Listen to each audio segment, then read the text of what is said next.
Muchísimas gracias, muchísimas gracias y qué pena que yo ahorita empezando iba a comenzar de una vez, qué pena, pero bueno, No importa, muchas, está bien. muchas gracias.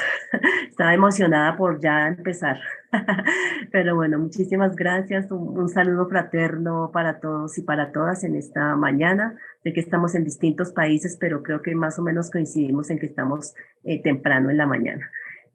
Bueno, entonces voy a permitirme compartir la presentación.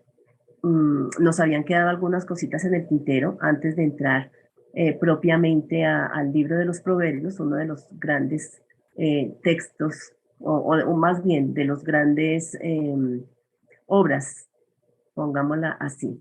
A ver, eso, listo, ahora sí. Una de las grandes obras de literatura sapiencial. Pero entonces antes de entrar a los proverbios, quiero como retomar alguna cosita, y es que veníamos definiendo sabiduría desde la Sagrada Escritura. ¿Qué entendíamos por sabiduría? Y entonces habíamos hablado de esos términos hebreos de Jokmah, que es como se traduce el sustantivo, sabiduría. Entonces, veníamos diciendo justamente, aquí quedamos, que esta sabiduría se asocia a veces a ideas religiosas y que esas ideas religiosas pues equivalen a la piedad del hombre, ¿no? Entonces, cuando decimos eso, ¿qué queremos decir con eso? Que equivale a la piedad del hombre, es que el sabio, dijéramos, tiene como esa perspicacia, si lo puedo poner en esos términos, esa perspicacia religiosa para descubrir, ¿no?, que Dios ha creado todo lo que existe. Pero no solamente que Dios crea todo lo que existe, sino que Dios gobierna también el mundo y que el sabio forma parte de todo ese entramado creatural. Entonces, cuando el sabio, el verdadero sabio, dijéramos, toma conciencia de de esas limitaciones que tiene de como ser creatural, de esas limitaciones que tiene a las que se somete como ser criatura, ¿no? Entonces, él empieza a cultivar algo en su corazón, porque él se siente, digamos que empieza a reflexionar y a decir, hay todo un entramado creado y dentro de todo ese entramado universal, de toda esa creación, yo formo parte de eso. Y cuando se es consciente de que se forma parte de eso, se es consciente de esas limitaciones como criatura que es, y entonces al ser consciente de eso, empieza a cultivar en su interior, empieza a cultivar en su corazón, ¿no?, en su discernimiento, el temor del Señor. Sí, solamente por eso estamos hablando de la piedad del hombre, porque ese hombre, ese ser humano, hombre y mujer, empieza a descubrir y empieza a entender que dentro de ese conjunto, que él es parte de ese conjunto, pero ese conjunto todo fue creado por Dios. Entonces ya empieza a cultivar ese temor del Señor, ¿no? Entonces, por eso hablamos de eso. Entonces, decíamos que ese temor no significa terror, creo que ahí quedamos hace 8 días justamente, sino significa como esa disposición que nace en el corazón a partir de esa autocomprensión, ¿no? Como criatura en manos de Dios, como criatura dependiente de Dios. Entonces, se expresa, ¿y cómo se va a expresar esa autoconciencia? Pues se va a expresar a partir del quehacer cotidiano, ¿no? De su vida en la vida cotidiana, de cómo va tejiendo su proyecto como ser humano dentro de todo ese entramado del mundo, ¿no? Entonces, cómo me voy entendiendo, pero cómo voy construyendo mi proyecto de vida. Y aquí hay algo que me parece muy bonito resaltar, y es que el proyecto de vida que todo ser humano desarrolla siempre tiene que pensar que no es solo en el mundo, siempre tiene que pensar que ese proyecto de vida que desarrolle, que no solamente va a ser personal, sino que va a ser comunitario con las personas que le rodean, pero siempre va a tener que ver también cómo afecta positiva o negativamente todo su entorno. Entonces es interesante, ¿no? Entonces desde esa perspectiva, digamos que se entiende esa profundidad de ese estribillo que tenemos aquí en la pantalla que dice, ese estribillo que se repite mucho en los proverbios, en el libro del Eclesiástico también, que decíamos que estamos estudiando también no solamente los libros, vamos a estudiar no solamente los libros que la tradición protestante considera como inspirados, los representantes de esta literatura sapiencial como los proverbios, Eclesiastés y Cantares, sino que también vamos a estudiar esos otros dos libros que la tradición cristiana católica también considera que son inspirados y que son el eclesiástico y la sabiduría. Y decíamos hace 8 días, ¿por qué los vamos a estudiar? Porque también estos libros, entre nosotros también tenemos cristianos católicos y cristianos protestantes, y porque también estos libros son parte de la tradición judía y de la piedad judía también. Entonces, por eso, al ser parte de la tradición y de la piedad judía, porque todo hombre judío pues lee estos libros, aunque no se consideren para el canon palestinense inspirados igual que los otros, pero sin embargo sí entraron a ser parte de ese canon que decimos largo y que entra en esa traducción que conocemos como la traducción de los 70. Entonces, independientemente de si eso no o los consideramos o no los consideramos canónicos o inspirados, no obstante, son parte de la tradición y de la piedad judía. Entonces, por eso aquí tenemos en la pantalla que este estribillo también aparece mucho en el libro del Eclesiástico, ¿no? Aquí tenemos algunos versículos y entonces el principio de la sabiduría es el temor al Señor. Bueno, entonces también podemos ver algo muy interesante y es que Jokmah, o sea, sabiduría, también se vincula con la escatología y la apocalíptica. Miren, aquí vamos a ver una cosa muy, muy interesante. ¿Qué queremos decir con eso? Mire, aquí tenemos unos textos que están en el profeta Isaías, Isaías 33, versículos 5 al 6, Isaías 11, 2, donde allí el profeta dice que dice, el Señor llenará, ¿no?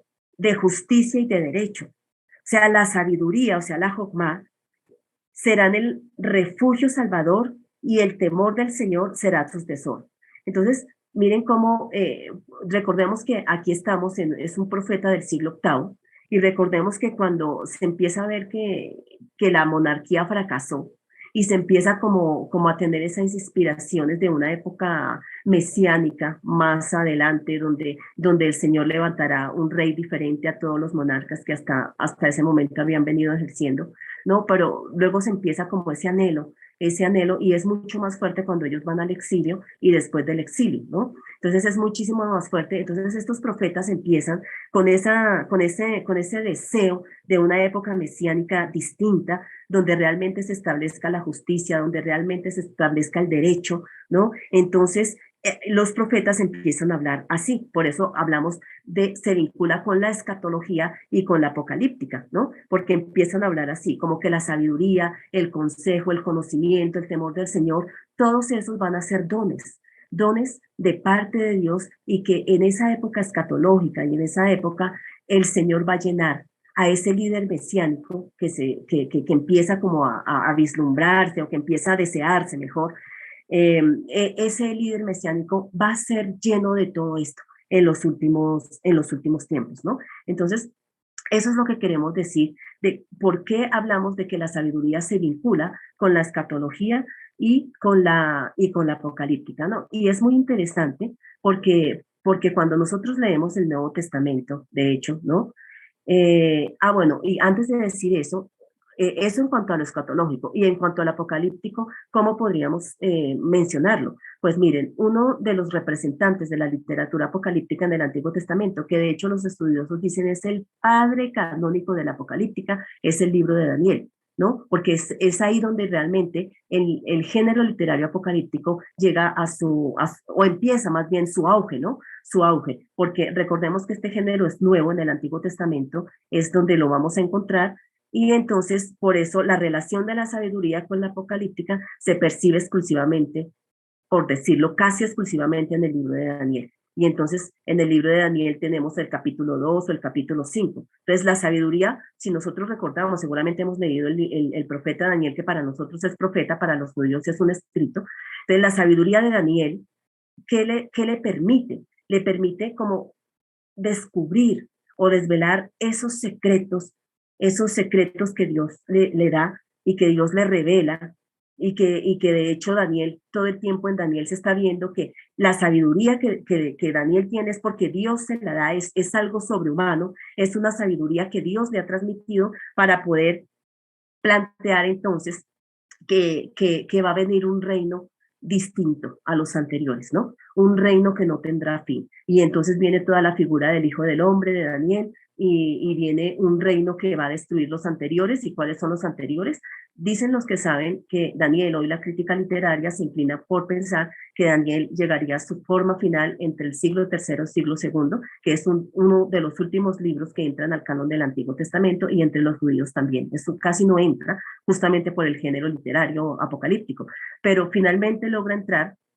Y entonces el contexto en que se escribe este profeta, pues es un contexto, en, les decía hace 8 días, si nos acercamos a los dos libros de Macabeos, primer y segundo libro de los Macabeos, que también están en las traducciones católicas, estos libros nos dan el piso, nos ponen el piso político, social, como el contexto político, social, religioso que se vivía para el tiempo en que Daniel fue escrito. Entonces, se utiliza un género apocalíptico y es ahí donde entonces el escritor de Daniel logra ver cómo va a venir un reino distinto que destruirá. ¿Cuáles reinos han pasado? Pues por un lado, Asiria fue el primer imperio así fuerte, luego vino el imperio babilónico, luego vino el imperio persa y luego actualmente, para el momento en que Daniel se escribe, está el imperio griego. Y entonces viene un imperio que no tendrá fin y que destruirá, y vienen todas esas visiones que Daniel tiene de la estatua y bueno, todas esas visiones de manera interesante. Entonces vinculamos, y eso por eso decimos que la sabiduría se vincula con la apocalíptica también, porque acá Daniel es favorecido, pongámoslo así, por esa sabiduría que Dios le otorga para que él pueda hablar, dijéramos, eh, eh, de esta época mesiánica, de este líder mesiánico, de este reino que va a destruir el mal, ¿no? Esos reinos que están permeados por el mal. Entonces, es interesantísimo. Bueno, ¿qué más podríamos decir?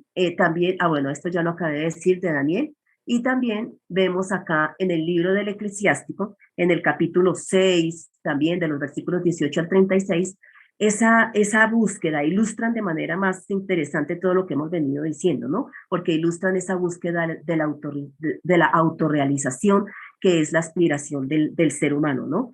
Israel pues concebía al hombre, al ser humano, hombre y mujer, como una criatura entre las criaturas, es decir, como desde esa dimensión social y desde esa relación con el creador. Miren que esto es importantísimo, ¿no? Porque eso lo encontramos mucho en toda la literatura sapiencial, ¿no? Esa dimensión social del ser humano en su relación con el creador. Entonces, es lógico pensar, ¿no?, que la autorrealización se expresa en términos de relación con el mundo, con los demás y con Dios. Eso es importantísimo. O sea, el hombre sabio nunca debe entenderse como único en el mundo. El hombre sabio tiene que entenderse, entender su relación y la construcción de su proyecto de vida en relación con Dios, en relación con el otro, pero en relación con el mundo también. Entonces, podemos hablar de una sabiduría en ese sentido. Miren lo interesante, podemos hablar de una sabiduría de la naturaleza, podemos hablar de una sabiduría social y podemos hablar de una sabiduría teológica. Entonces, el judío, el israelita, percibía como un todo ese entramado cosmológico, si me permiten el término, cuando en el mundo están todas esas relaciones, ¿no? Todas esas relaciones. Entonces, el camino de la sabiduría, ¿qué implica? Implica un conocimiento práctico de todas esas realidades, el mundo, lo social, la relación con Dios, de todas esas realidades como una armonía, ¿no? Entonces, no, el sabio no busca su propio puesto individual, sino busca descubrir su puesto en el mundo, su puesto en la naturaleza. Entonces, quien no hace así, por eso es que nosotros vamos a encontrar en el libro de los Proverbios que quien no tiene esa comprensión, quien no tiene esa comprensión, antes de pasar a la siguiente, quien no tiene esa comprensión, los libros sapienciales lo llaman como necio. Ese es el necio, ese es el injusto, ese es el malvado en la literatura sapiencial, ¿no? Ese que no tiene en cuenta eso y que va construyendo, si me permiten coloquialmente, pasando por encima de todo, destruyendo todo a su paso, no le importa el otro, no le importa la naturaleza con quien tiene relación, o sea, no le importa eso, y ese es el necio, ese es el malvado y ese es el injusto para la literatura sapiencial, ¿sí? Entonces, esa actividad que viene de Dios, del ser humano, que diga, bueno, ¿cómo mantener cómo mantener ese orden, dijéramos, porque en ese orden Dios ha creado todo. Aquí tenemos un ejemplo y es Génesis capítulo 1, que es el mejor ejemplo para lo que estamos diciendo. Y en Génesis 1 vemos esa justicia, ¿no? Si la sabiduría de Dios que les ha mostrado que Él ha creado todo en un orden. De hecho, cuando nosotros leemos el capítulo 1 de Génesis, dice, y vio Dios que todo era bueno, o sea, y vio Dios que todo lo que hizo desempeñaba el papel, o sea, era perfectamente bueno, digamos, o desempeñaba el papel para lo cual fue creado. O sea, cada cosa en la naturaleza, Dios le determinó un papel y cada cosa en la naturaleza tiene una armonía, guarda una armonía, si me permiten, unas leyes de la naturaleza que guardan un orden, una organización, un equilibrio, dijéramos. Entonces, el ser humano, ¿qué se le ofrece al ser humano? Porque él es la corona de la creación. Entonces, el Señor dice en Génesis 1, vamos a hacer ahora al hombre a nuestra imagen y semejanza, a la humanidad a nuestra imagen y semejanza, varón y hembra, para que puedan, para que sepan cómo entrar en esa relación con eso que se les acaba de entregar, que es esa organización. Entonces, ¿qué tenía que hacer el ser humano? ¿Cuál era la actitud del ser humano? Pues era una actitud de respeto, era una actitud de integración, él dentro de todo ese orden que Dios había establecido, de llevar de manera sabia, de hacer cambios, si se quiere, significativos y responsables, no utilitaristas con la creación, sino para beneficio de la creación, no porque el hombre fue tomado de ella.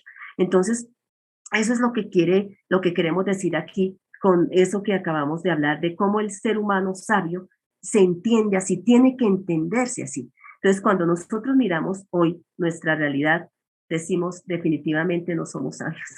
No somos sabios porque explotamos la tierra, porque dañamos la tierra, porque quizás sembramos semillas que dañan la tierra. Por eso deforestamos, ¿no? Deforestamos también. O sea, ese según los proverbios es el necio. Ese, según los proverbios, es el que no ha hecho ese discernimiento porque no es un hombre religioso, porque no es un hombre piadoso que entienda que su actuar debe ser bajo el temor del Señor, ¿no? Entonces, miren lo interesante de esta parte. Bueno, continuemos.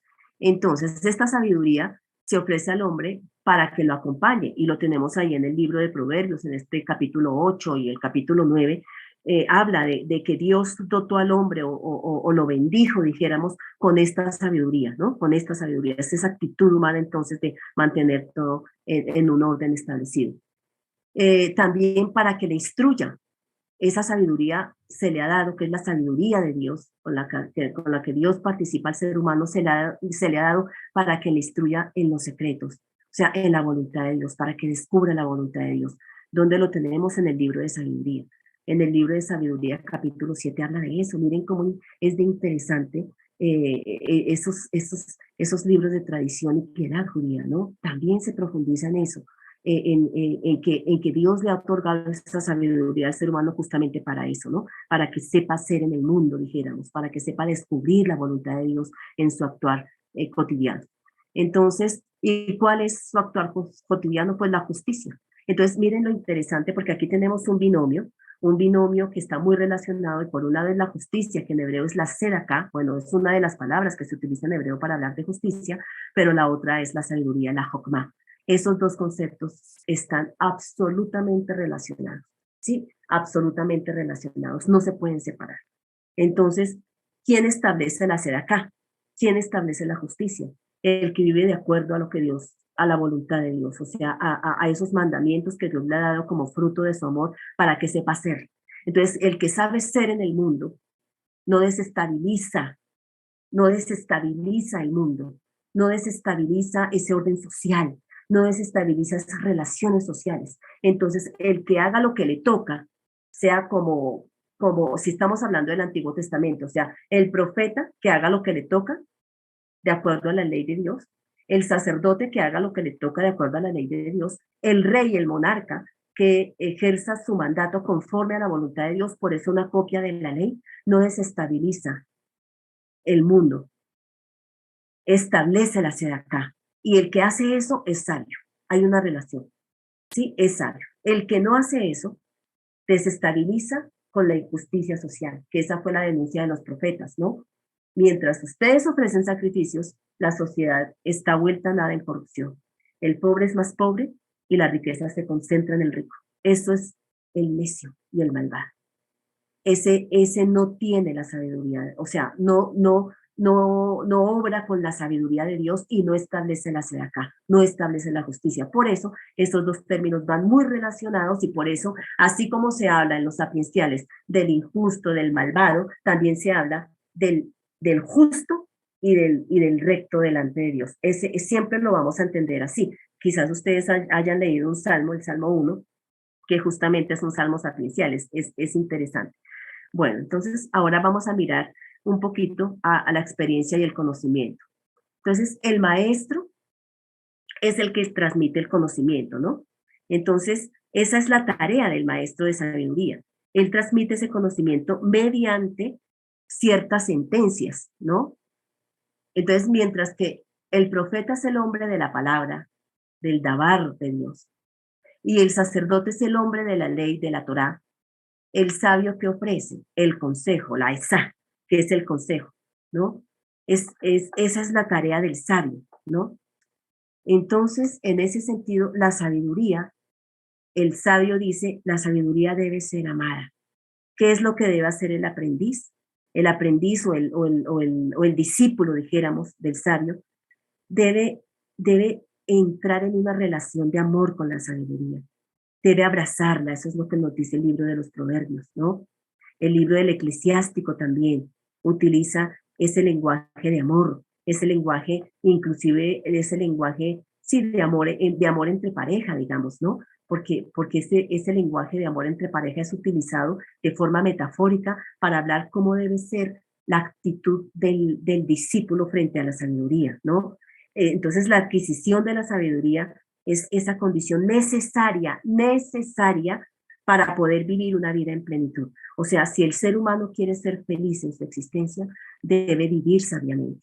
Y cuando hablamos de ser feliz en su existencia, no significa que no viva momentos difíciles, no significa eso. No significa que entonces si yo soy sabio y actúo con sabiduría y construyo con sabiduría mi vida en relación con los demás, con Dios y con mi entorno, eso es lo que lleva a la sabiduría, a la felicidad, que esa felicidad sigue siendo don de Dios. Entonces, esa felicidad o esa plenitud que se puede experimentar, que experimenta el hombre que teme al Señor, no significa, repito, que no viva momentos difíciles, porque los momentos difíciles son parte de la vida, son parte de la existencia. Pero aún en medio de los momentos difíciles se puede ser feliz cuando se construye con sabiduría y la pregunta no es lo que se preguntaron muchos y que vamos a ver especialmente en el libro de Job, que es tan apasionante. Si yo soy sabio y he construido, si yo no he abandonado al huérfano, si yo he ayudado a la viuda, si yo he ofrecido sacrificios por mis hijos, ¿por qué me pasa eso? Esa no es la pregunta y no sería la pregunta.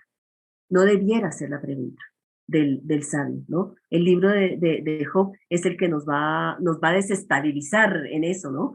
Porque esa siempre es como la relación que se hace, que es la teología de la retribución, y que el libro de Job la critica tanto, ¿no? Hasta ese momento se daba. Entonces es interesante y a eso me refiero con sabiduría. Entonces se necesita para vivir una vida plena. Proverbios dice de la siguiente manera, Proverbios 11, dice, el alma generosa será colmada y el que sacia a otro la sed también será saciado. El pueblo maldice al que acapara trigo, bendición para la cabeza del que vende. También dice Proverbios 12, quien cultiva su tierra se harta de pan, quien persigue naderías es un insensato, es decir, quien persigue tonterías, en otra traducción diría, ¿no? Entonces fíjense cómo se necesita en estos textos, cómo se necesita realmente la sabiduría para poder vivir la plenitud de la vida, ¿no? Aunque haya escasez, ¿sí? Es paradójica la cosa. O sea, aunque haya escasez, se puede vivir la plenitud de la vida porque se está viviendo bajo el temor del Señor. Entonces, se puede ser feliz aunque en momentos tenga que llorar por las situaciones de la vida. Se puede ser feliz aunque en momentos quizás no tenga sino algo que tomar en mi mesa. Se puede ser feliz aunque un ser querido haya partido a la presencia del Señor y me afecte su partida. pero se puede vivir esa plenitud de la vida, dijéramos que esas serían, si me permiten, las zarras de la plenitud que vivirá el creyente cuando el Señor venga en su segunda venida, ¿no? Entonces, es interesante, a eso nos referimos. Aquí tenemos un texto del libro del Eclesiástico que dice lo siguiente, es muy bonito. Escucha, hijo, acoge mi criterio, porque es el maestro el que está enseñando, ¿no? Y mi consejo no rechaces. Mete tus pies en sus anillas y en su collar tu cuello.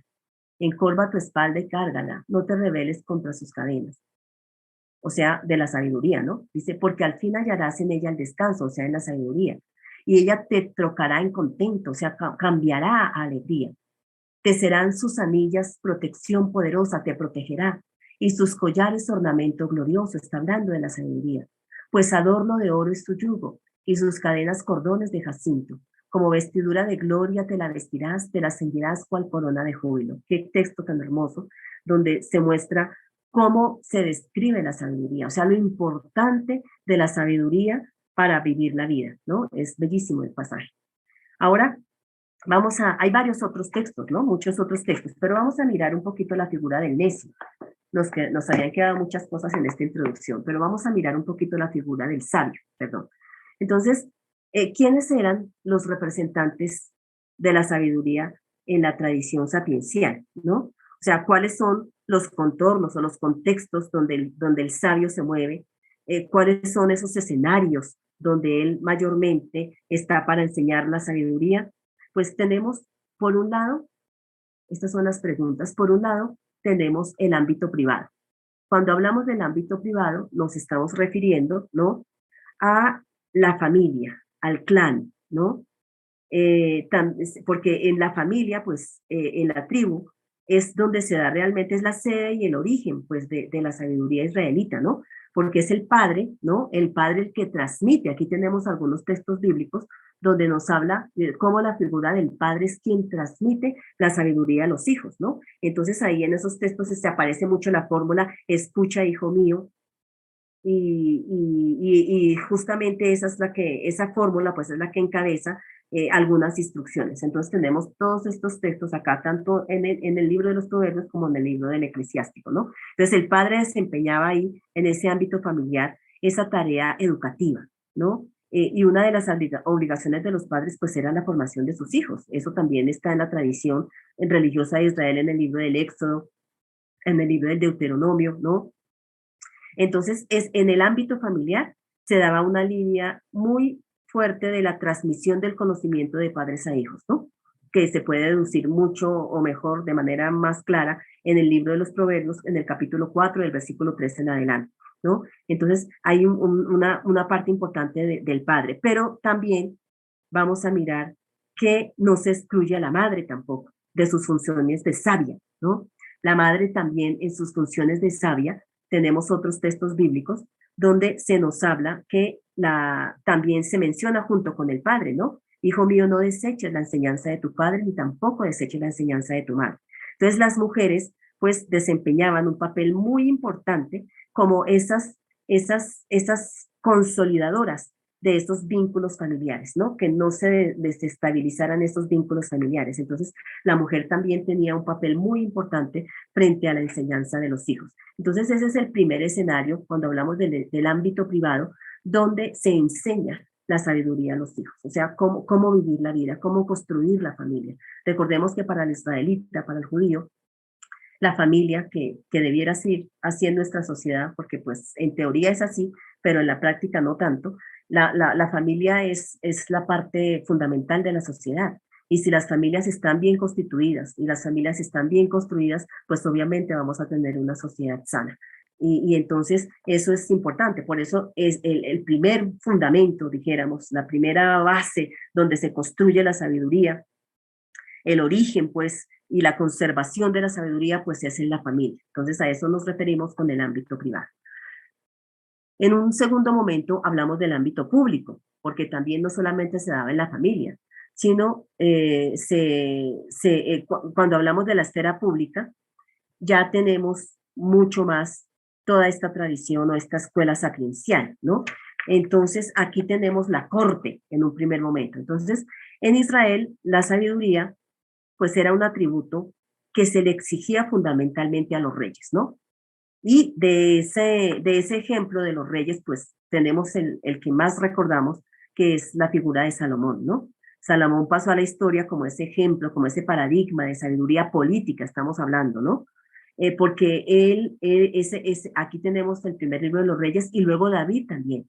Ahora, es interesante mencionarlo porque recordemos que Dios reinaba a través del monarca, o sea, así se habla del reino de Dios en el Antiguo Testamento, sin mencionar esa palabra reino de Dios que no aparece, pero así era como Dios reinaba en el Antiguo Testamento, o sea, si en el Nuevo encontramos que Jesucristo vino a predicar el reino de Dios, es, es justamente porque no es nuevo en el Nuevo Testamento, sino que en el Antiguo Testamento también se encuentra cómo Dios reina a través de los monarcas. Por eso el monarca que reina con justicia está mostrando cómo se deja permear por la sabiduría de Dios para poder ejercer un gobierno con justicia, ¿sí? Entonces, por eso cuando Salomón en esa oración y que Dios le dice, pide lo que quieras, él le dice en otras palabras, pues Señor, yo quiero que tú me des de esa sabiduría para saber gobernar a tu pueblo. Está hablando de esa sabiduría política, ¿no? Entonces, por eso, y realmente cuando nosotros estudiamos el gobierno de Salomón, pues bajo Salomón y bajo David fue donde Israel realmente progresó, antes de que se dividiera y todo eso, donde el pueblo realmente se estableció, progresó, hubo justicia social. Por eso David pasó en ese anhelo mesiánico, ¿no? Ya los profetas Zacarías y Malaquías dijeron, caramba, después del exilio, la monarquía fracasó, necesitamos un rey distinto, un rey que no muera nunca, un rey que no sea caduco, un rey que realmente establezca la justicia. Entonces es interesante verlo, porque ¿en quién se cumple eso? Pues cuando vemos el Nuevo Testamento, aunque no estamos en el Nuevo Testamento, pero cuando vemos el Nuevo Testamento, pues es Jesucristo todo eso. Jesucristo es ese ungido de Dios, es ese ungido de Dios que viene a establecer realmente el reino justo. Y él es dotado de toda esa. Por eso el Evangelio de Juan, cuando ustedes lo vean más adelante, el Evangelio de Juan hace una alusión a la sabiduría y habla de Jesucristo, ¿no? Como que preexistía antes. Es interesantísimo. Aquí tenemos, pero bueno, luego más adelante se mirará la conexión con el Nuevo Testamento. Pero bueno, entonces, la corte, pues acá tenemos los reyes, que se rodeaban de consejeros también, por eso los reyes era importantísimo que ellos se rodearan de consejeros políticos y militares, y también se rodeara del escriba, ¿no? O sea, de hecho, el texto bíblico dice que eso era importante para que no se concentrara el poder en una sola persona.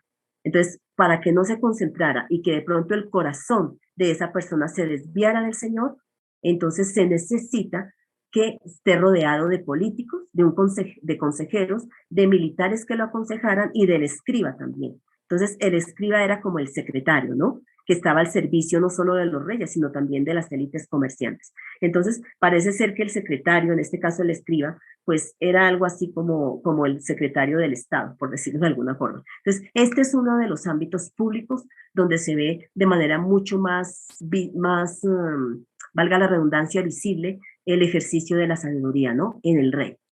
Tenemos también otro que es el templo, en el templo. Ese es otro ámbito público.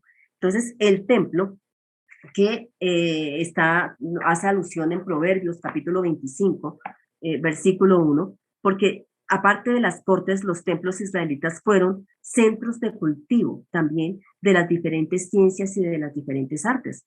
No tenemos como alusiones claras de en qué momento empieza la escuela en el Antiguo Testamento. No es como tan clara la cuestión. Posiblemente cuando se crean las sinagogas, porque alrededor de las sinagogas y las sinagogas mismas tuvieron ciertas funciones. Pero entonces, en ese sentido, el templo era un lugar de cultivo de la sabiduría, ¿no? Entonces, los santuarios, ¿no? Que pues quienes estaban allá, los sacerdotes, ¿no? Y también ellos tenían sus propios escribas. Ellos se convirtieron en ese foco de actividad de sabiduría, ¿no? Los que transmitían esas tradiciones religiosas.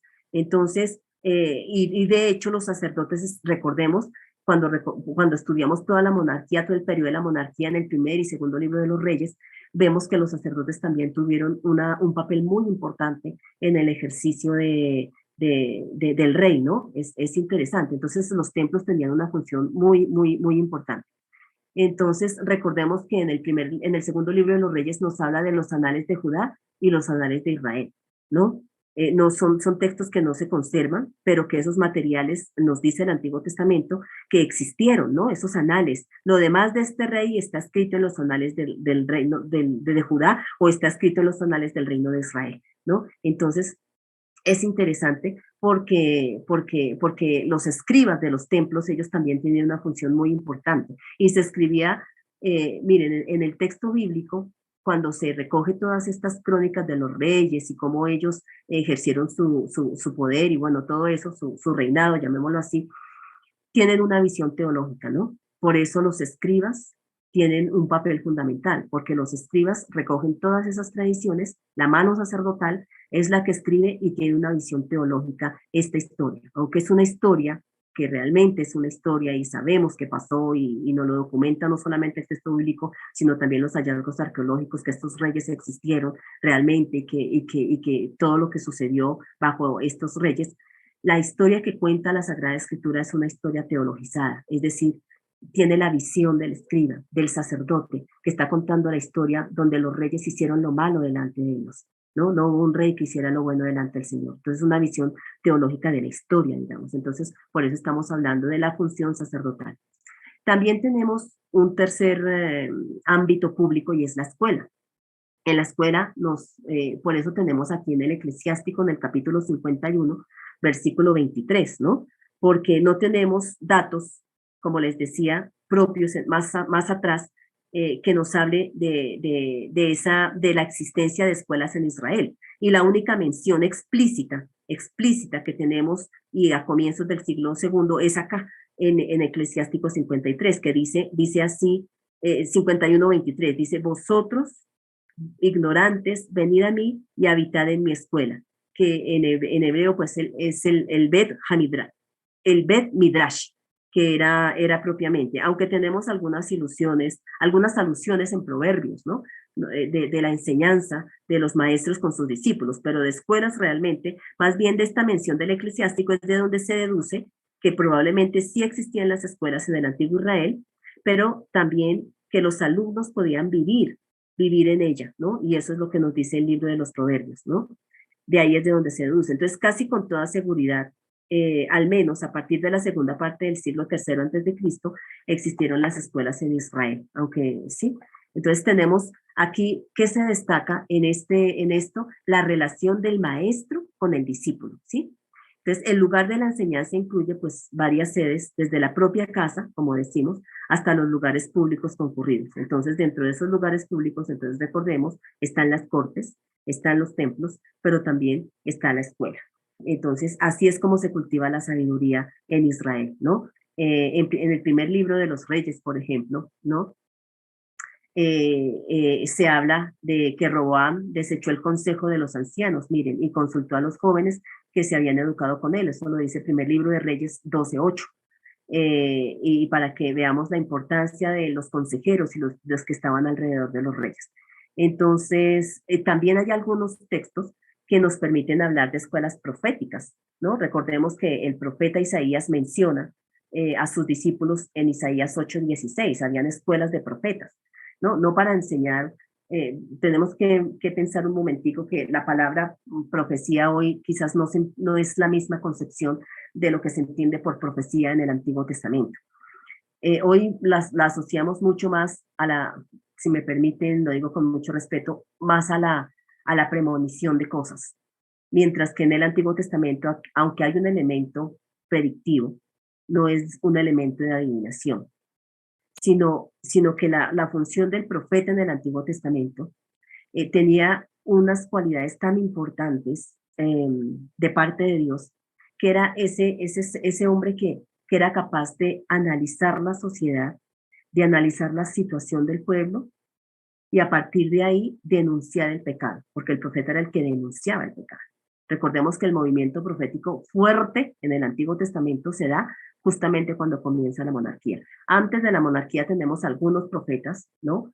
No escritores que aparecen, pero donde más se desarrolla la profecía, tanto de no escritores como Elías, Eliseo y luego todos estos profetas escritores que tenemos en la Biblia, se dio muy fuerte en el tiempo de la monarquía, porque ellos tenían la función de denunciar el pecado de los reyes, pero también tenían la función de edificar en la ley del Señor. Vuelvan a la ley del Señor. ¿Qué es volver a la ley del Señor? No es solamente ir y leerla, sino ir a vivirla, porque había injusticia y la ley del Señor había establecido un diseño económico para Israel.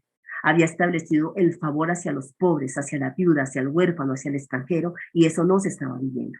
Entonces, el profeta, ¿cómo era el elemento predictivo? El elemento no era adivinatorio, sino el elemento predictivo consiste en lo siguiente: hace un análisis de la sociedad, hace un análisis del ejercicio del rey, también en sus relaciones nacionales e internacionales, y les dice: si ustedes, por la experiencia que hemos tenido atrás, porque el profeta mira atrás, mira y analiza el pasado, analiza cómo el pueblo ha vivido las consecuencias positivas o negativas que el pueblo ha tenido que asumir por su actuar, pero también cómo los reyes en el pasado han hecho. Y entonces para el presente el profeta dice, y ahí es donde viene el elemento predictivo: si con base en la experiencia, si ustedes no vuelven al Señor, si ustedes no vuelven a la ley del Señor, entonces ¿qué va a pasar? Ustedes serán destruidos. Es ahí, no es elemento adivinatorio. Es alguien que tiene una capacidad de análisis y que conoce muy bien la ley del Señor. Entonces no solamente denuncia, sino que también edifica en la palabra. Volvamos a la palabra. ¿Qué es lo que dice la palabra? Volvamos a construir la identidad, construyamos el proyecto de vida con sabiduría, pero también hay un elemento de consolación, ¿no? Un elemento muy fuerte de consolación de los diferentes momentos históricos que vivió el pueblo de Israel, ¿no? El Señor, si ustedes vuelven a la ley, o sea, si empiezan a vivir el proyecto de Dios y confían solamente en Dios, eso es actuar con sabiduría, entonces ustedes serán bendecidos. O sea, construirán y verán los resultados. Esa es como la idea, ¿no? Entonces, por eso esas escuelas, entendiendo esto, entendemos a qué se dedicaban las escuelas de profetas. No era enseñar a adivinar, sino ¿cómo se dice? A estudiar la ley del Señor. Era estudiar la ley del Señor, era poder empaparse del contexto social, del contexto político, de la situación del pueblo. Y entonces era eso para poder también transmitir esa sabiduría, ¿no? Entonces digamos, todas esas escuelas pues no eran del mismo tipo, ¿no? La mayor parte de ellas pues se parecían seguramente a nuestras escuelas que tenemos hoy en día, donde unos pocos alumnos están ahí alrededor del maestro y aprenden la lectura, la escritura, la aritmética, pero también, por otra parte, pues en Jerusalén es de suponer que habían otros grandes núcleos de población, donde había escuelas ya, donde se tenía la enseñanza a un nivel más alto, ¿no? Entonces es interesantísimo. Bueno, Esdras, por ejemplo, recordemos después del exilio, ¿qué fue Esdras? Esdras fue alguien muy importante, ¿no? Se conoce como el segundo Moisés, ¿no? Porque fue como ese que vino a reconstruir al pueblo después de que regresaron del exilio, vino a reconstruir el pueblo desde todo punto de vista. O sea, vino a reconstruir el pueblo moralmente, vino a reconstruir el pueblo socialmente, vino a reconstruir el pueblo desde toda perspectiva, que eso no fue tan fácil, ¿no? Eh, ya ahorita vamos a dar tiempo para preguntas, que aquí ya tenemos una pregunta en el chat, pero entonces ahorita vamos a dar tiempo para preguntas, ¿sí? Entonces, bueno, entonces Esdras, tengo aquí en la pantalla algo de los sabios a los rabinos, porque claro, el movimiento rabínico cuando empieza con Esdras, que regresa del exilio y él es el que enseña la ley, ¿no? De hecho, en el libro de los Esdras dice que él traía una copia de la ley en su mano y que la leyó delante del pueblo y la interpretó. Hizo una interpretación, es interesante, hizo una interpretación delante del pueblo y entonces hace como esa función. Luego el movimiento rabínico que viene a desarrollarse mucho más en el siglo I después de Cristo, y tenemos toda esa época de los rabinos, siglo I antes de Cristo y siglo I después de Cristo, donde viene toda esa época de los rabinos, entonces de los sabios a los rabinos, que son los que enseñan. Y actualmente, en el siglo XXI hoy, pues también lo que tienen en las sinagogas, pues son rabinos, ¿no? Que enseñan toda esta parte. Bien, entonces permítanme un segundito porque se me bloqueó aquí la pantalla. Ahora sí, la voy a volver a compartir porque no sé qué pasó. Listo, entonces vamos a terminar con esta parte. Miremos para luego entrar a proverbios. Es que nos había quedado mucho en el tintero de hace 8 días, por lo que comenzamos compartiendo el sílabus, entonces ahí gastamos un poquito de tiempo. Pero vamos a mirar estas formas literarias que tenemos en la literatura sapiencial, cuáles son las formas literarias y cuál es el propósito de esa literatura, ¿no? Esa sería una pregunta que debiéramos hacernos, o sea, por qué se escribe de esa forma? Y bueno, lo que más conocemos nosotros es el proverbio, ¿no? Es la forma básica de la literatura sapiencial, que el proverbio, entonces, en hebreo, es mashal, que es una palabra para designar cualquier figura literaria. El mashal es como, digamos que se traduce como proverbio, pero abarca muchas cosas, muchas figuras literarias, ¿no? Basándose pues en su posible etimología, dicen los especialistas que se puede hablar de semejanza, es una palabra que designa cualquier figura literaria, es decir, semejanza, por ejemplo, la parábola misma, el proverbio popular, la instrucción, la exhortación, el proverbio numérico, como la comparación o el símil, todo eso abarca que tenemos acá, ¿no? O sea, todo eso es el proverbio, dijéramos, ¿no? Porque encierra una enseñanza a partir de la experiencia también vivida, ¿no? Entonces ahí tenemos un poco de cada una de estas figuras literarias, que todo eso es lo que diríamos es el mashal, ¿no? El mashal encierra todo esto. Uno diría, bueno, la parábola la podemos inclusive, porque la parábola es una especie de comparación, ¿no? Es una especie de comparación, pero también es sapiencial. Es sapiencial porque cuenta una historia que a cualquier persona le podría pasar, pero permite que la persona piense, que haga proceso de pensamiento, que saque conclusiones. Entonces, todo eso es sapiencial, todo eso es sabiduría. Entonces, todo eso es lo que encierra la palabra mashal, que se traduce como proverbio, ¿no? Todo eso encierra.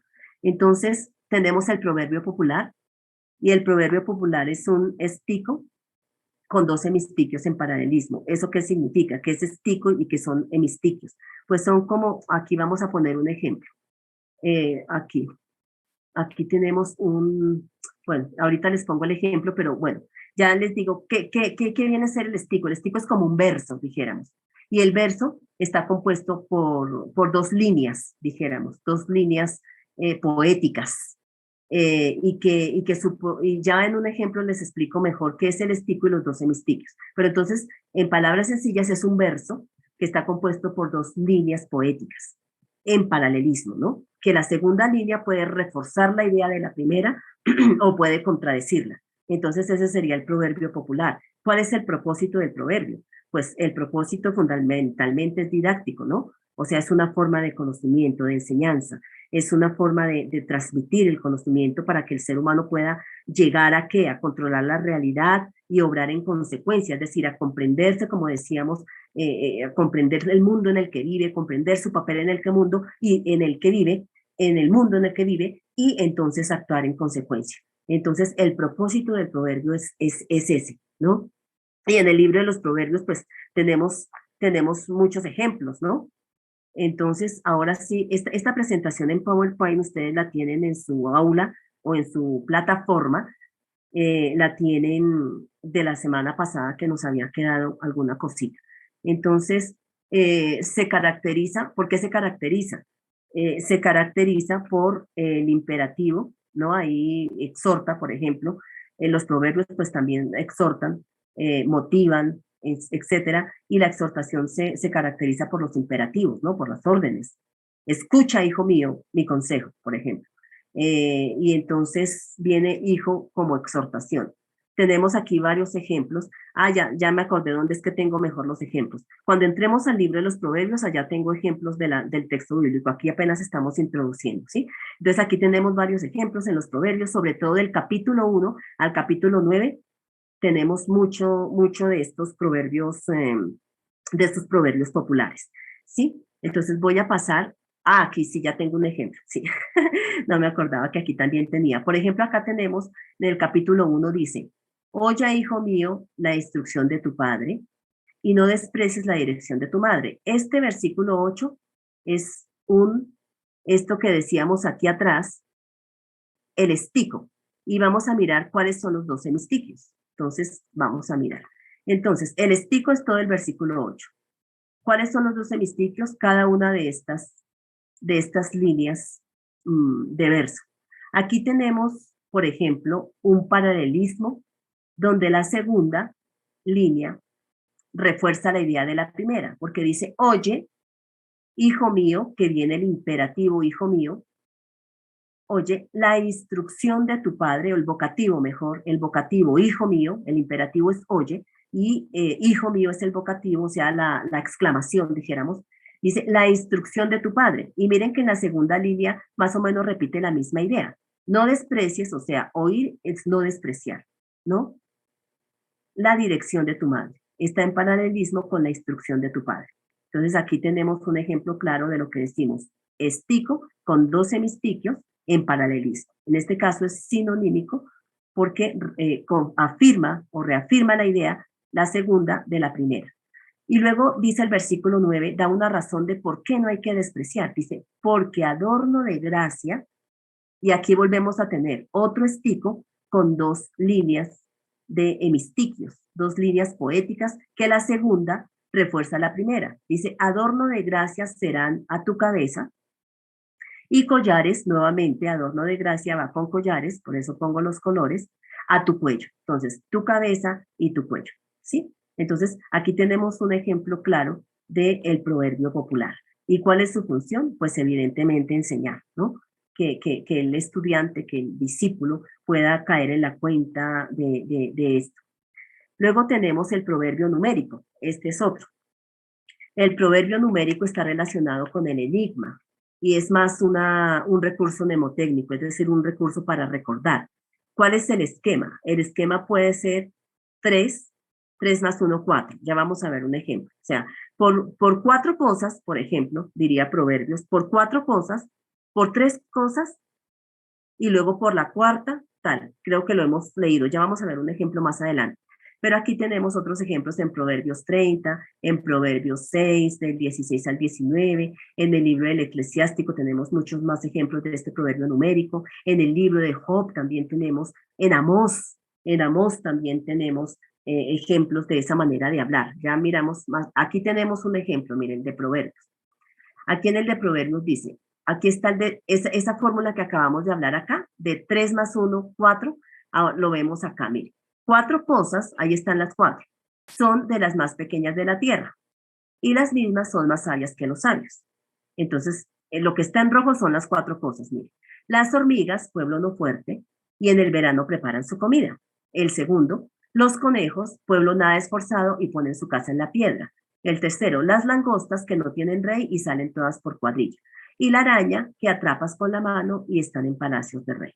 Esto es un ejemplo de un proverbio numérico, ¿sí? Porque son 4 cosas que aparecen aquí. Por eso decimos 3 más 1, porque están estas 3 primeras, más 1 que es la cuarta. Eso es una forma de enseñanza para que el estudiante o el discípulo profundice, o sea, que mire el ejemplo de la hormiga, que mire el ejemplo de los conejos, de las langostas, de la araña, para que en ese ejemplo él pueda ver su ejercicio, ¿no? Su comportamiento, dijéramos, ético y moral, ¿no? En todos los sentidos. Entonces voy a pasar es la diapositiva. Recordemos que estas diapositivas las tenemos en nuestra, bueno, entonces, este se cultivaba, este es como un enigma, fíjense. Entonces, se cultivaba en el ámbito escolar sobre todo, ¿no? El maestro, a veces miren lo que se hacía, el maestro retaba al alumno a completar, le decía la primera y la segunda, el alumno completaba la segunda idea. Entonces, esa era la forma de enseñar a los discípulos, ¿no? Es interesante. Bueno, damos unos minuticos más para terminar estas figuras literarias, ¿sí? Y luego luego viene otro que es la comparación. Miren. usa imágenes. Y generalmente encontramos estas dos palabras como tal cosa, así ustedes deben hacer. Generalmente se encuentran esos símiles, ¿no? Entonces, por ejemplo, tenemos Proverbios 26-23. Aquí está muy clarito. Como escoria de plata echada sobre el tiesto, así son los labios lisonjeros y el corazón malo. Esa es una comparación, utilizando imágenes, ¿no? Entonces, se resalta más el cómo y el así. Ese es otro ejemplo, y esta es otra figura literaria que se ve mucho en esta literatura sapiencial, ¿no? Luego tenemos, también podemos encontrar la forma negativa. Aquí tenemos un ejemplo de esa comparación. Proverbios 25-27. Comer mucha miel no es bueno, ni el buscar la propia gloria es gloria. No, ni. Esas son las formas negativas, son otras maneras distintas de plantear un proverbio de comparación o esta figura de comparación. ¿Sí? Tenemos otro también que es más o mejor vale o más vale tal cosa que tal otra. Aquí tenemos otro ejemplo en Proverbios 21:9. Mejor es vivir en el rincón, en un rincón del terrado, que con mujer rencillosa en casa espaciosa. Entonces, ese es otro tipo de comparación. Mejor que, ¿sí? Bueno, tenemos otra figura que es el enigma. Quizás voy un poquito rápido, pero tranquilos que ustedes tienen esta presentación, repito, en su aula, entonces, en su plataforma. Entonces, el enigma es como otro tipo de elaboración literaria que refleja ambigüedad, ¿no? Es un recurso retórico, de hecho, ¿no? El discípulo debe elegir, saber elegir para poder llegar al éxito. El más conocido del Antiguo Testamento es este de Jueces 14:14. Ahí en Jueces 14:14 recordemos que está cuando Sansón le dijo a los filisteos, del devorador salió comida y del fuerte salió dulzura. Y recordemos que los reta a que ellos descubran este enigma. Esa es una forma, ese es el caso más conocido de enigma del Antiguo Testamento. Y pues bueno, su propósito es interpelar, ¿no? Interpelar, es retórico, o sea, caer en la cuenta de preguntarse a sí mismo para tomar decisiones, ¿no? Bien, entonces aquí tenemos otros ejemplos en el libro de los Proverbios que se acercan un poquito, aunque el más conocido es ese. Aquí tenemos un ejemplo en Proverbios 26. Dice, aparentemente hay una contradicción, porque dice, primero dice, nunca respondas al necio de acuerdo con su necedad, para que no seas tú también como él. Y luego el 5 dice, responde al necio como merece su necedad, para que no se estime sabio en su propia opinión. Entonces, por eso decíamos que es ambiguo al principio, porque ¿cómo así?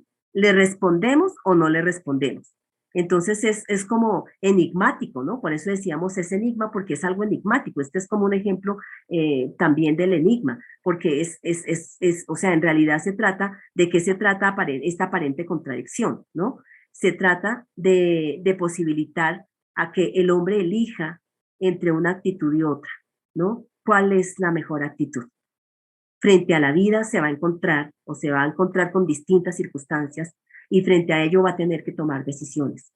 Entonces, este tipo de enigmas lo que busca es eso, que el discípulo, frente a esa ambivalencia de las actitudes frente a la vida o de tomar decisiones, él pueda echarle cabeza, como se dice coloquialmente, frente a eso, ¿no? Y entonces es interesante el enigma, ¿no? Entonces el propósito es posibilitar la elección de una actitud, ¿no? Bien, tenemos la fábula y la alegoría, esa es otra. La fábula y la alegoría. La fábula, pues, se caracteriza por qué, ¿no? La fábula se caracteriza, pues, por presentar personajes del mundo vegetal o del mundo animal, digamos que de esa manera disfraza una realidad, es un ropaje no humano que tiene una finalidad y es, por un lado, entretener, sí, pero por otro lado también educar, ¿no? La más conocida es la que tenemos en el libro de los jueces, en el capítulo 9 de los versículos del 8 al 15, ¿no? Donde se habla de los árboles, ¿no? Que los árboles le dicen al olivo, vas a reinar sobre nosotros, y el olivo le responde. Entonces, fíjense que son figuras vegetales en este caso, pero ¿cuál es el propósito? Que finalmente Abimelech quería ser rey. Aquí todavía no tenemos monarquía. El primer rey es Saúl, pero antes de Saúl, Abimelech quiso ser rey sobre Israel. Y entonces viene toda esta parábola, toda esta fábula, ¿no? para mostrar un poco, es como un ataque a las pretensiones monárquicas de Abimelech, justamente, ¿no? Entonces, esto es sapiencial, esto es sapiencialidad, ¿no? Entonces, porque vemos que ante la negativa de los vegetales, está el olivo, la higuera, la vid, no quiere la realeza de la zarza. ¿Por qué? Porque es un arbusto inútil. Entonces, si es eso lo que pretende, pues ¿cuál es el clímax de esta fábula? Pues es este, ¿no? Atacar esas pretensiones. O sea, en otras palabras, ¿quién viene siendo la zarza? La zarza, un arbusto inútil, viene siendo Abimelech, ¿no? Porque él no tiene, es satírico inclusive, ¿no? Es satírica, eh, que hay una sátira acá en esta parábola. Es interesante. Bueno, también tenemos otros elementos que por sus elementos también se abre camino hacia la alegoría. En Ezequiel, por ejemplo, 17, hay una alegoría muy interesante. Bueno, tiene fábula alegoría porque habla del águila y del cedro, que también son personajes a través de los cuales se quiere dar una enseñanza, es una fábula, pero que se transforma en alegoría porque el profeta va a hacer una aplicación de eso, no va a alegorizar, va a aplicar, va a sacarle una lección espiritual, dijéramos, a estos animales. Y también tenemos ahí en mismo Ezequiel, en el capítulo 19, la leona y el cachorro, que esa es otra forma, ¿no? Tenemos el discurso sapiencial. Esa es otra figura literaria de toda esta literatura. ¿Cuál es el discurso sapiencial? Es el que llama a la sabiduría mediante un discurso público, ¿no? Y tiene un colorido inclusive profético, ¿no? Porque es como un profeta que habla, es un profeta que invita, es un profeta que interpela, es un profeta que cuestiona. Entonces el discurso sapiencial más conocido lo tenemos en Proverbios de los capítulos 1 al 9, ¿no?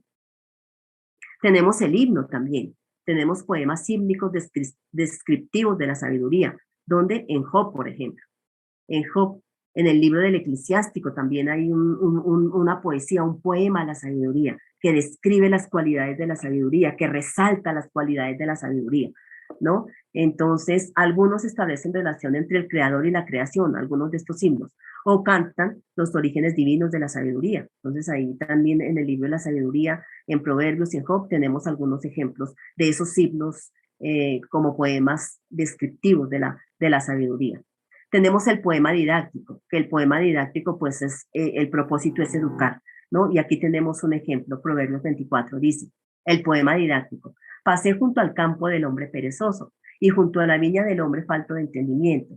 Y aquí que por toda ella habían crecido los espinos, ortigas habían ya cubierto su faz y su cerca de piedra estaba ya destruida. Miré y lo puse en mi corazón, lo vi y tomé consejo. Un poco de sueño, aquí viene como la aplicación de lo anterior, un poco de sueño cabeceando otro poco, poniendo mano sobre mano otro poco para dormir.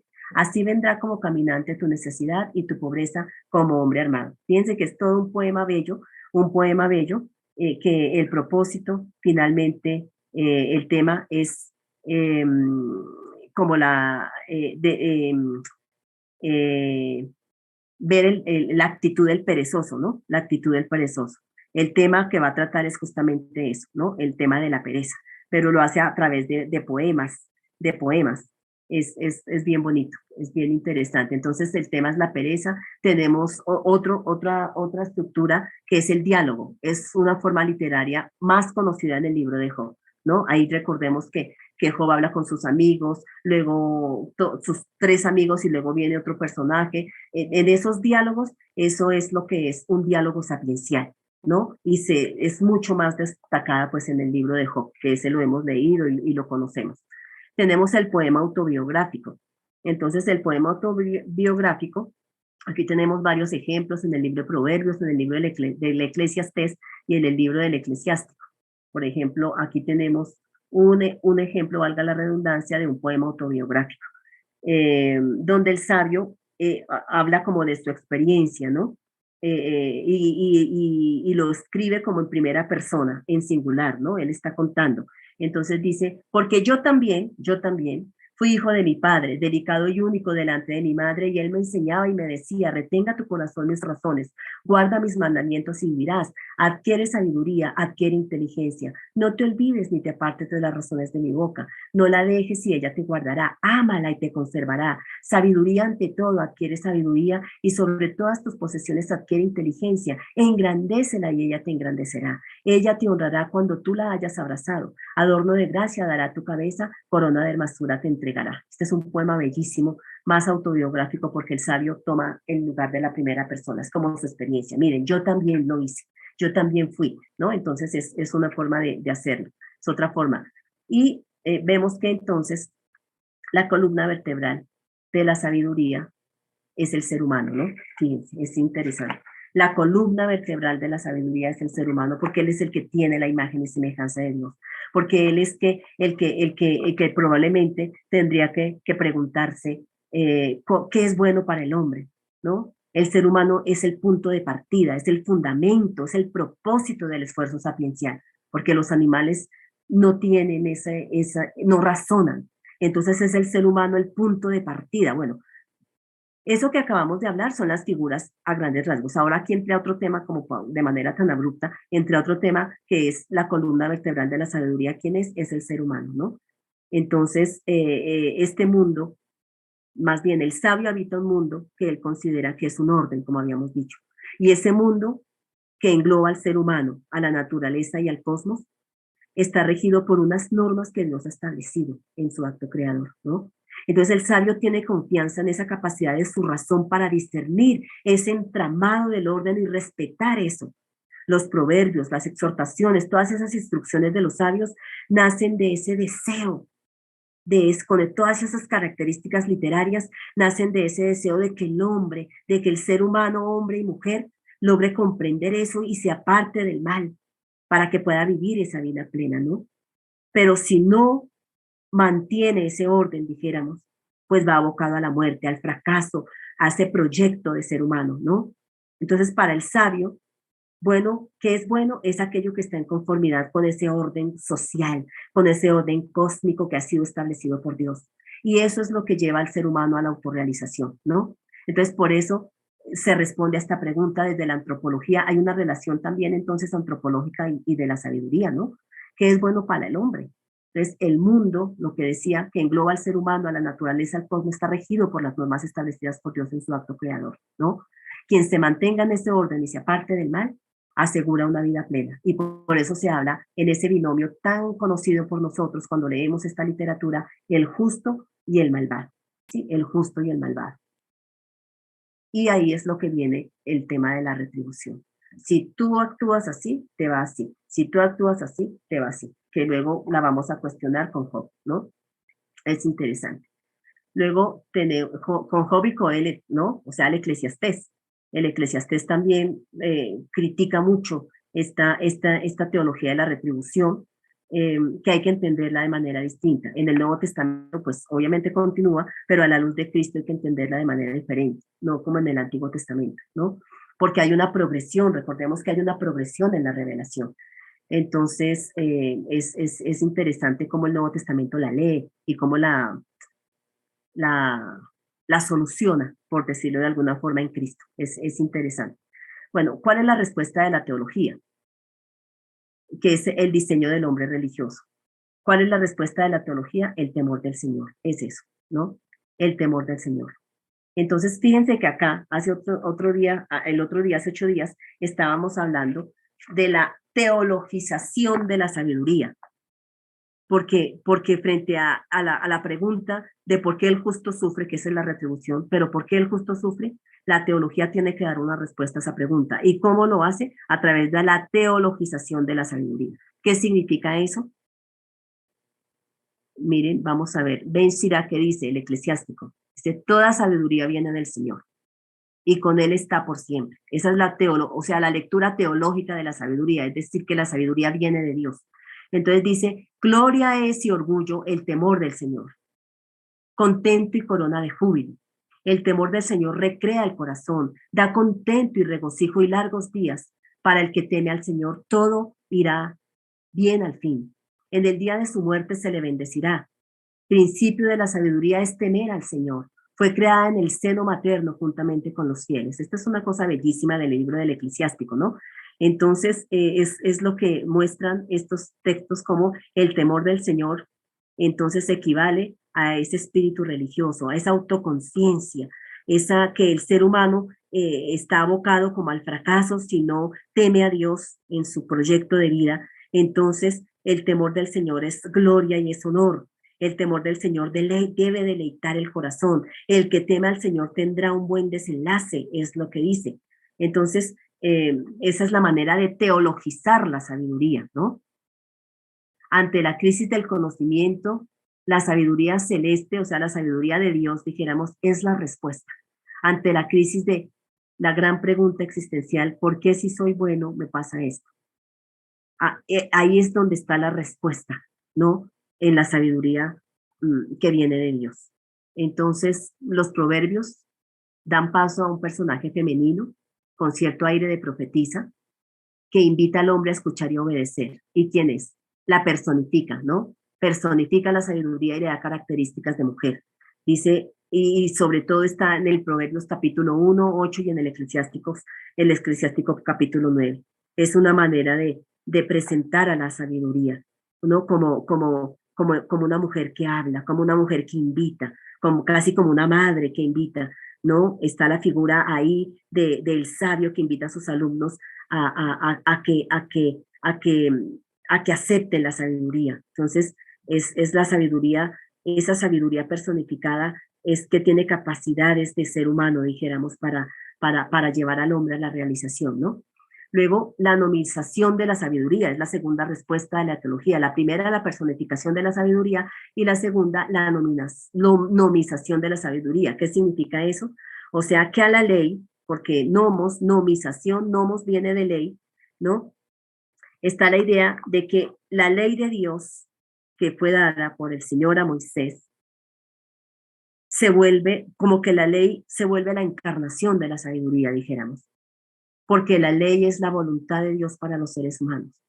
Si se entiende la ley de Dios, si se ama la ley de Dios, se vive la ley de Dios, se aplica la ley de Dios, entonces ahí está la sabiduría de Dios. En la ley está la sabiduría de Dios, ¿no?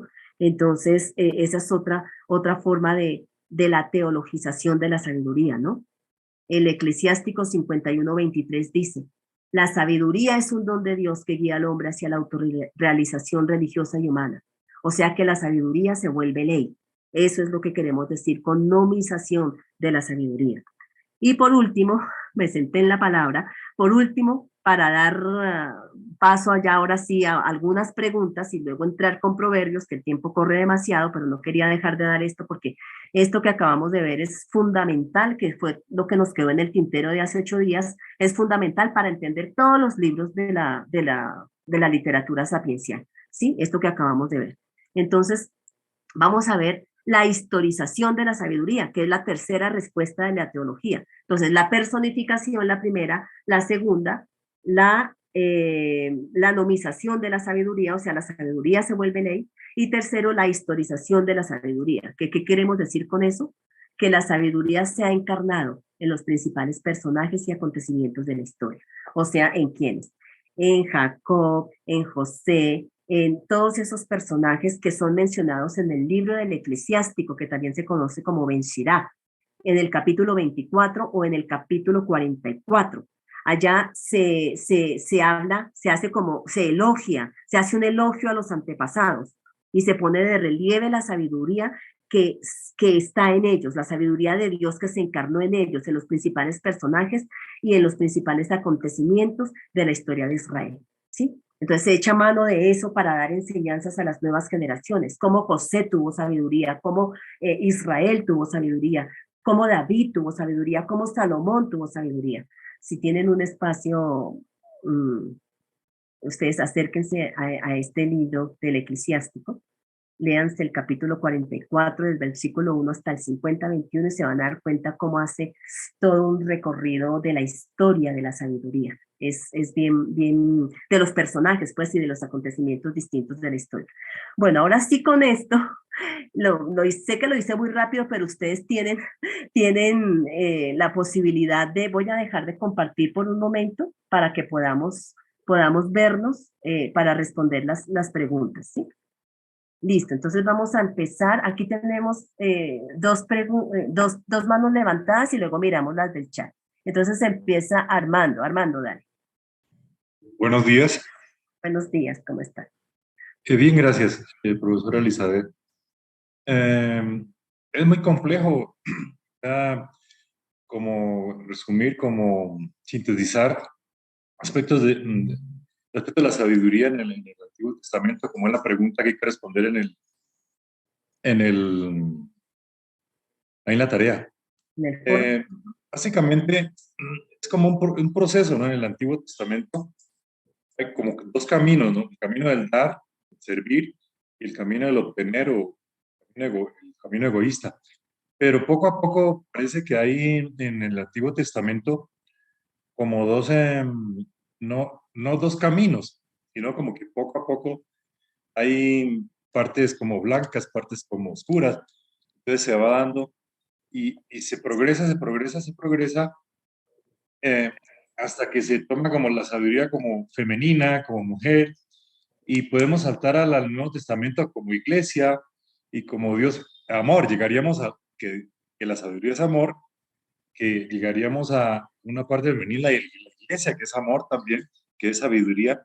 Entonces, es como compleja sintetizar, resumir y darle como una respuesta a la pregunta, ¿no? ¿Cómo debemos entender el concepto de sabiduría en el Antiguo Testamento? Está en el Ujú. foro, ¿no? Sí. No sé si mi opinión es como valedera. Gracias. Sí, claro, Armando, gracias por la pregunta, porque sí, en todo lo que hemos hablado, sí vemos que hay un proceso de comprensión respecto a la sabiduría. Empieza por una sabiduría humana, dijéramos que todas las culturas la tenían, ¿no? Como una sabiduría humana, pero luego poco a poco se va descubriendo cómo a través de la Sagrada Escritura se le da esa lectura teológica a la sabiduría, porque esa lectura teológica entonces se dice que esa sabiduría viene de Dios, que es un don de Dios, pero que la sabiduría meramente humana nos lleva a construir proyectos de vida hasta egoístas, ¿no? Porque no hay temor de Dios. Entonces la sabiduría meramente humana es esa, yo construyo mi vida, mi proyecto de vida, etcétera, pero es muy egoísta la cuestión. O sea, como que el ser humano no ha caído en la cuenta que es parte de una creación que Dios ha creado con sabiduría y que la creación que le ha entregado al ser humano es el fruto de su amor, es el fruto de su acción salvífica y que el ser humano debe entenderse como parte de esa creación y debe entender entonces cómo debe ser su relación con la creación, con Dios y con el entorno. Esa es la lectura teológica que hace la Biblia con respecto a la sabiduría común, porque la sabiduría normal, dijéramos, no con el temor de Dios, pues digamos, si hoy preguntamos qué es sabiduría, pues seguramente la gente, hacemos una encuesta, la gente dirá, no, pues sabiduría es el que tiene conocimiento, el que ha estudiado, y bueno, eso también es sabiduría, pero más dirigida hacia el conocimiento. Pero la Biblia no solamente habla de esa, porque sí está bien el conocimiento y las capacidades que Dios ha dado al ser humano, porque justamente en su proyecto de vida, pues estudia, ¿no? Diferentes cosas y tal. Pero eso no se puede desligar de tener una comprensión clara de cuál es mi papel en el mundo, porque yo soy criatura de Dios. El mundo ha sido creado por Dios. Entonces, todo lo que yo haga en este mundo tiene que absolutamente, tiene que discernir el sabio, el temeroso de Dios, discierne cómo construye su vida desde su profesión, si lo ponemos hoy en el siglo XXI. Entonces, si actualizamos eso hoy, la sabiduría en la Biblia, ¿qué es? La sabiduría en la Biblia es si tú eres abogado, si tú eres médico, si tú eres ama de casa, si tú eres profesor, si tú eres, bueno, pastor o líder, sacerdote, tenemos diferentes confesiones cristianas acá entre nosotros, si eres laico, que trabajas en una parroquia, si eres líder en una iglesia, cualquiera sea el rol que yo desempeño en la sociedad, tengo siempre que pensar que si yo actúo con el temor del Señor, siempre va a ser en beneficio, como construyo mi vida, va a ser en beneficio para, para el mundo creado que se me ha entregado para mantenerlo en ese orden y llevarlo a plenitud, pero también frente a mi ejercicio por el otro. Un ejemplo sencillito. Si yo soy médico, doctor, doctora, yo he construido un proyecto de vida. Si yo temo a Dios, no simplemente veo al paciente como un cliente, aunque la EPS me obligue a verlo como cliente, pero yo soy más humano y yo trato al paciente con una relación distinta y aplico mi sabiduría, que es la sabiduría de Dios y el temor del Señor, la aplico para beneficio del otro, pero también para beneficio del entorno. Si soy arquitecto, si soy ingeniero civil y tengo la sabiduría de Dios, ¿cuál es mi relación con la naturaleza de explotación? Es ahí donde viene esa es la sabiduría que la Biblia nos va mostrando. Es como esa sabiduría humana que Dios también la ha dado, porque esa sabiduría humana que tenemos todos los seres humanos es porque Dios así, así nos dotó. Pero entonces la Biblia le pone un ingrediente más a esa sabiduría. Y es que si el hombre se deja permear por la sabiduría de Dios, sabe construir la vida, sabe construirla. Que por el pecado, diría el Nuevo Testamento, todo se... Pero ¿qué hizo Jesús? Jesús vino a recuperar eso en el ser humano.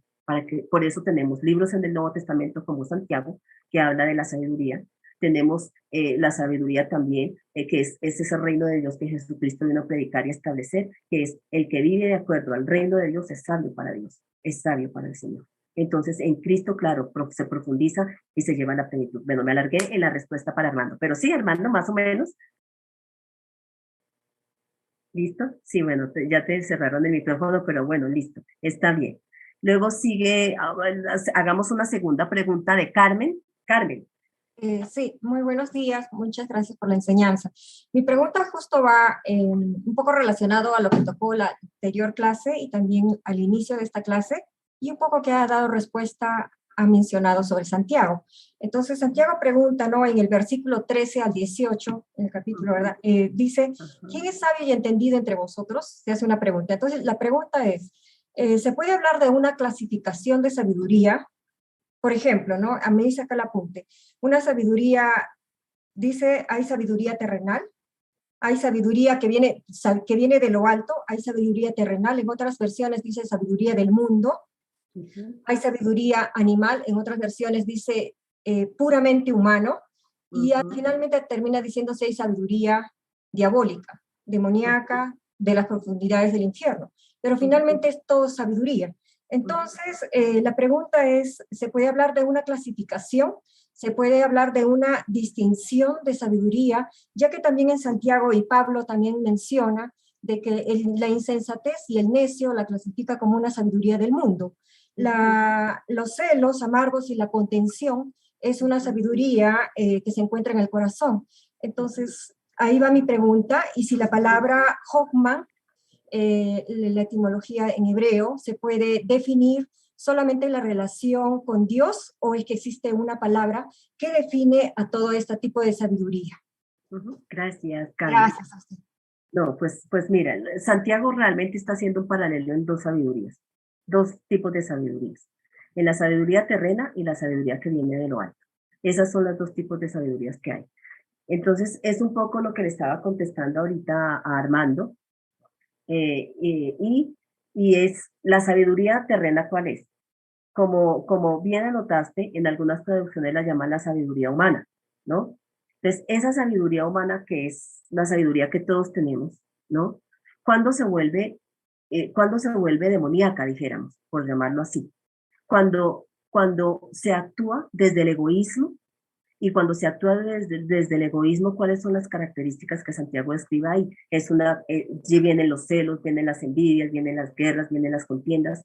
Entonces, a la base, dijéramos, de cuando se construye así, ¿quién está? Está el mal, por eso la denomina como diabólica. O sea, aquel ser humano, dijéramos, que tiene una sabiduría humana como todos los seres humanos, pero que no es un hombre o mujer que que la sabiduría de Dios le permee para saber ser, dijéramos, para saber construir. Entonces, ¿de dónde? Y construye de manera egoísta, ¿de dónde le viene? Es porque su apertura no es hacia Dios, sino su apertura es hacia el mal.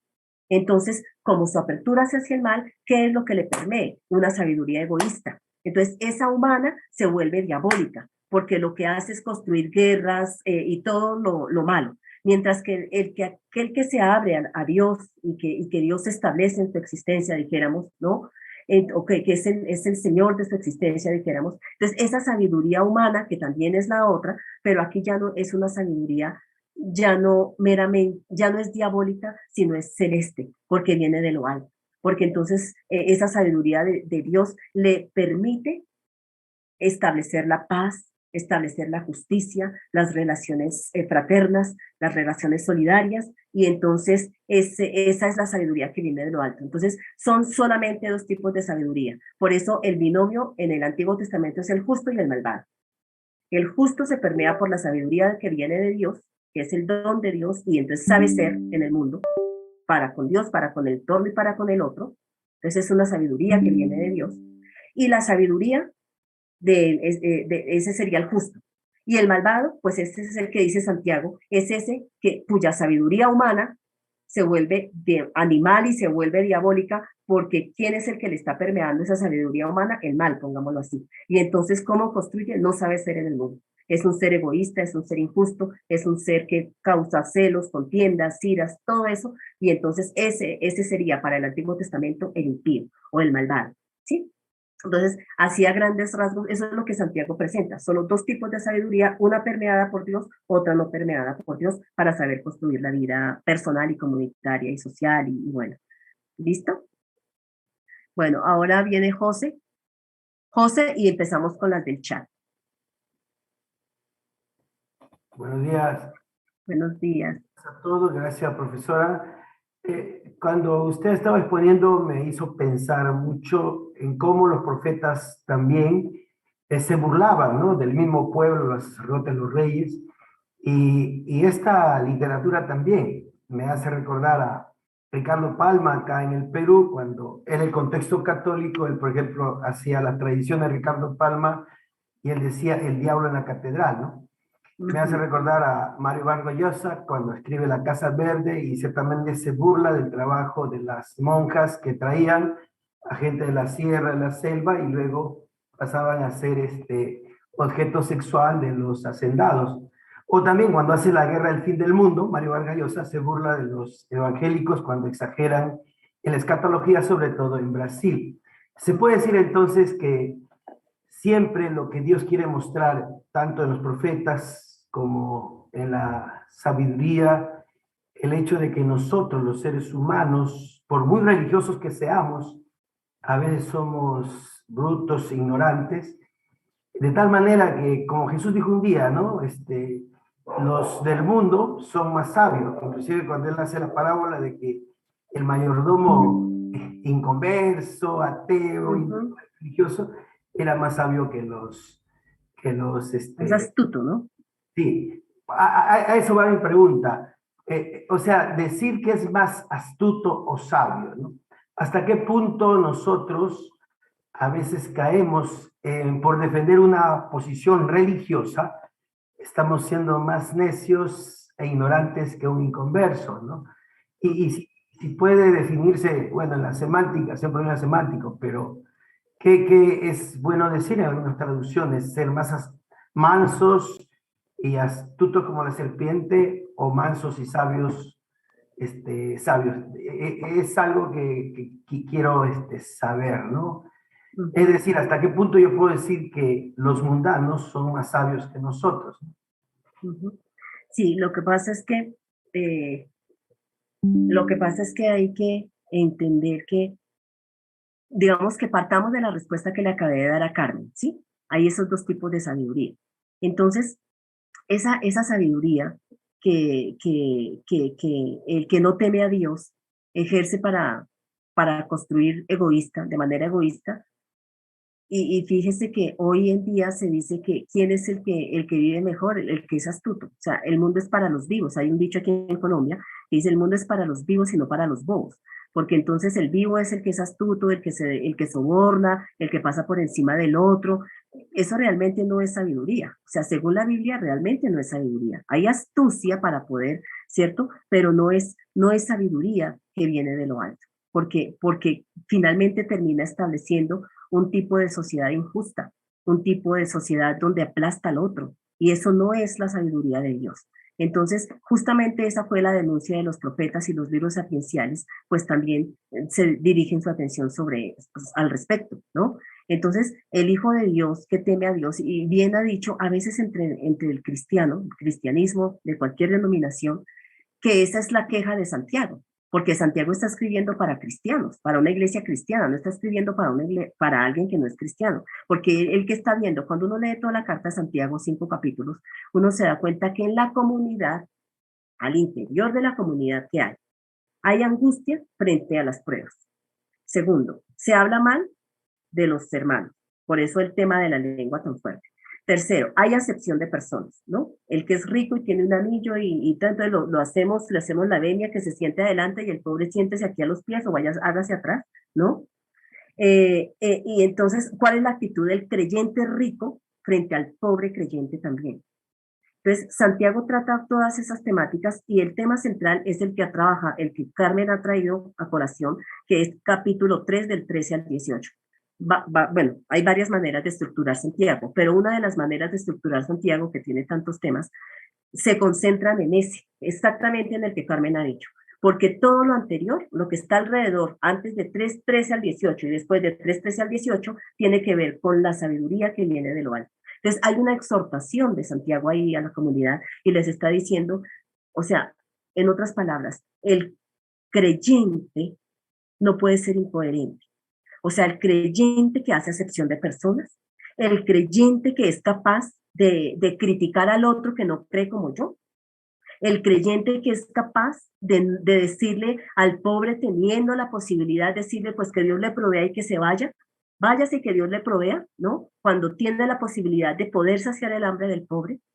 El creyente que habla mal del otro, que por su boca puede salir agua dulce y agua amarga, y Santiago dice, eso no se puede, no puede ser, y utiliza muchas figuras. Entonces, el creyente que en muchos ámbitos de su existencia es tan incoherente, ese realmente no es el sabio para la vida.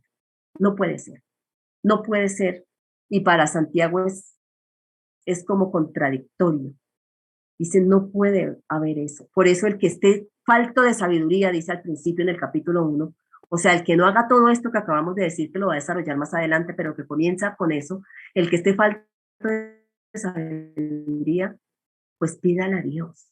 Pídala a Dios y ejérzala, ¿no? ¿Y cómo la ejerce? Porque no solamente cerrar los ojos y decir, yo no soy sabio, Señor. Claro, hay que orar, pero ¿cómo lo llevo a la práctica y que tengo que ser, dice Santiago, tengo que tener la certeza de que Dios da sabiduría a todo el que se la pide sin echársela en cara o enrostrársela, dice, se podría traducir así también, ¿no? Es que tú empieces a actuar así. Si tú empiezas a actuar así, si tú ves que tú hablas mal de los demás, cierra tu boca antes de pronunciar palabra. Porque Santiago dice, una vez que tú sueltas la palabra, ya no la puedes recoger y le puedes dañar la reputación a alguien. Entonces, si hay alguien que por ese lado y es consciente de eso, cierre la boca. O sea, pídale a Dios, pero cierre la boca. Y entonces ahí vas a ver que en la medida en que va tomando esas acciones, si yo usualmente hago exclusión de personas y carambas, el dinero, a veces pienso que es como lo primero en mi vida y no Dios, y como que me estoy dando cuenta de eso, empieza a cambiar las actitudes orando, con la ayuda de Dios, pero empieza a poner de su parte, ¿no? Entonces Santiago dice, realmente entonces tú me vas a mostrar con tu manera de obrar, dijéramos, eso es como lo que quiere decir que tu fe te ha justificado. Eso, con tu manera de obrar me vas a mostrar que tu fe te ha justificado. Porque con mi manera de obrar, yo te puedo mostrar a ti que mi fe me justifica. Por eso habla de eso Santiago. Y bueno, y es pertinente, aunque estamos en el Antiguo Testamento, pero Santiago es muy sapiencial. Del Nuevo Testamento es absolutamente la carta más sapiencial que tenemos en el Nuevo Testamento y que echa mucha mano justamente de sabiduría, de eclesiástico y de los proverbios. Es de lo que más echa mano el libro de los proverbios. Entonces, así es que tiene que actuar el creyente, que aparentemente para la sociedad es tonto, aparentemente para la sociedad es bobo, pero para Dios no. Y eso es lo que importa al creyente. No importa que la sociedad vaya en contraria, porque la sociedad tiene valores distintos al creyente, distintos. Entonces, no importa, pero nunca, o sea, para Dios tendrá un valor muy importante, aunque por eso tenga que ser perseguido y tenga que ser afligido. Pero inclusive ese sufrimiento y esa persecución valen mucho delante de Dios y valen muchísimo, tienen un valor incalculable delante de Dios porque se mantienen los principios del Evangelio, cuéstele lo que le cueste, ¿sí? Entonces, por eso así tiene que obrar. Entonces, el que no obra así es astuto y tiene la sabiduría terrena que está permeada por el mal, ¿no? Es un poco la respuesta que le di a Carmen. Sí, entonces, bien. Bueno, entonces voy a mirar rápidamente, el tiempo se nos fue, no alcanzamos a entrar a Proverbios, pero de hoy en ocho sí, confiando en Dios, entramos en Proverbios, Eclesiastés y Cantares. Vamos a dar las generalidades, pero hoy era importante, porque toda esta introducción, cuando ustedes lean Proverbios, Eclesiastés, Cantares, Eclesiástico y Sabiduría, ustedes van a entender muchas cosas, porque estos son los fundamentos y las bases para entender esa literatura. Entonces, aquí tenemos una pregunta que dice, desde una perspectiva de la sabiduría bíblica, ¿la actual promoción del cuidado del medio ambiente es justa y sabia? Sí, claro que sí. Mira qué interesante la pregunta. Porque el cuidado del mundo, el cuidado de la casa común, ustedes han escuchado que aquí tenemos pues cristianos, tanto católicos como protestantes, y seguramente para los cristianos católicos es más conocido, pero que seguramente los demás también han escuchado. Él ha planteado el cuidado de la casa común. Y el cuidado de la casa común lo traigo a colación porque va relacionado con la pregunta. El cuidado de la casa común, eso es sabiduría. Claro, eso es sabiduría de Dios. Porque es que eso fue lo que Dios les dijo en Génesis capítulo 1, ¿no? Aquí está para que se juzguen, para que lleven a plenitud lo que les acabo de entregar. Entonces la relación del hombre con la naturaleza definitivamente tiene que ser sabia, tiene que llevarla a la plenitud, no la puede pisotear. Y ahora, ¿cuáles son las consecuencias que estamos viviendo? Pues todo lo que vemos, el calentamiento global y todo, ¿por qué? Por la actuación del ser humano. Entonces la actuación del ser humano ha sido egoísta, la actuación del ser humano no ha comprendido su papel en el mundo, que es lo que hemos venido diciendo, ¿no? Entonces sí. Bueno, otra pregunta, gracias. Bueno, excelente tema. Sí, es un tema muy apasionante. ¿Cómo se clasifican los profetas en el contexto bíblico? Mira, una manera bueno, mejor de estudiar los profetas del Antiguo Testamento tendría que ser profetas de antes del exilio, más que la que conocemos usualmente, que profetas mayores, menores. Yo creo que esa no. Esa ya hoy por hoy realmente ya no se está estudiando, porque es que así uno no conoce los contextos donde los profetas hicieron su ejercicio. Entonces, por ejemplo, un Miqueas está, y un Oseas y un Amós están entre esa clasificación que se hacía de profetas menores. Uno va y estudia a esos profetas y los descontextualiza tanto porque no, más bien sería mejor, la mejor clasificación sería profetas antes del exilio o preexílico, profetas del exilio y profetas del posexilio. Es mejor esa clasificación, porque así les damos el valor que tienen todos los profetas. Porque Amós y Oseas son corticos, Miqueas es cortico, pero si nosotros los trabajamos como profetas de antes del exilio, vamos a conocer todo el contexto de qué estaba pasando en el primer y segundo libro de los Reyes, nos cuenta todo el contexto de qué estaba pasando en esa monarquía del norte, y entonces entendemos el mensaje de Oseas, de Amós, de Miqueas y de Isaías, por lo menos el primer Isaías del capítulo 1 al 40, ¿no? Entendemos el mensaje. Luego, si vamos a los profetas del exilio, especialmente Jeremías y Ezequiel, que son fabulosísimos, ¿dónde los tenemos que ubicar para entender su mensaje? En el exilio en Babilonia. ¿Qué estaba pasando en Babilonia? ¿Qué estaba sucediendo cuando Nabucodonosor vino y se los llevó? Y entonces vamos a atender, esa clasificación es mejor para entender los profetas a la luz del mensaje de la historia de Israel. Sí, entonces eso hay un poquito algo así. Bueno, la literatura es única, me refiero si las no bíblicas también vienen de parte de Dios, pues el hombre que la genera también es imagen de Dios. Es decir, que la literatura bíblica no es tan diferente a la buena literatura no bíblica. Bueno, no sé si te refieres a la literatura sapiencial o a qué tipo de literatura te refieres que me hizo la pregunta, porque claro, la literatura realizada con respecto a, o sea, el ser humano escribe mucha literatura, no sé qué literatura, si literatura de historia, si literatura de novela quizás, si literatura de medicina, pues claro, toda esa literatura es importante y hay que leerla, ¿no? Ahora, porque como tú dices acá, quien hizo la pregunta genera también, pues es imagen de Dios, claro, porque es conocimiento, ¿cierto?